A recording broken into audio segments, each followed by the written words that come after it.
Some of them are like, I don't know if I could ever do work for someone who believes that, because I don't know that I want to support that. I think, we've talked about, well, what kind of message are you think about Jesus, right? Would Jesus have ever said to somebody, I can't sit with you? I mean, he sat with sinners, right? He invited them to the table.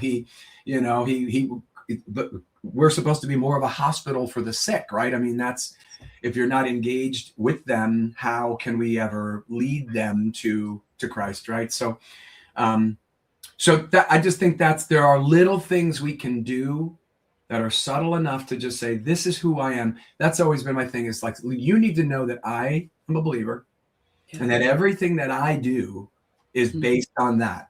You don't have to be a believer. Yep. I need you to know that I am. Yep. And I need you to know. And if you're not okay with that, then you can find somebody else to do what I do. But I've never had anybody say, well, because of that, I won't work with you. I don't know. And maybe somebody got lost on my website and said, forget it, I'm not going to work with you. But anybody who has that first conversation within 15 minutes, we're connected, and that leads to whatever it leads to. So again, I hope that answers the question. It does. There's so much to unpack, and I just happen to know that there's even more, like, of things that are that you've got going on, in that, how loyal you are to serving the Lord, and doing it in a way. I was trying to think, like, have I ever seen Deanne riled up? Nope, not once. Because some of those things are they're tough, right? I mean, I would love to say that I've reached that point, but I ain't even close. Right? I mean, I probably say, I'm sorry, Lord, please forgive me. I'm sorry, I shouldn't have said that, shouldn't have thought that. I'm sorry, Lord. Right? All day, every day. And so it's a great place to try to get to.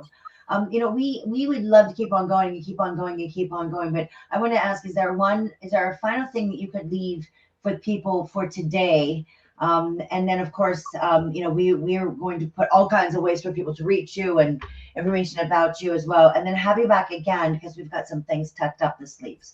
But what kind of final parting thought could you give for somebody today? So I always use this, and I probably should take credit for it, because supposedly it was attributed to St. Augustine, but then there's research that says it wasn't. But so now I'm taking credit for it. I use the statement with my people all the time: preach the gospel, and when necessary, use words.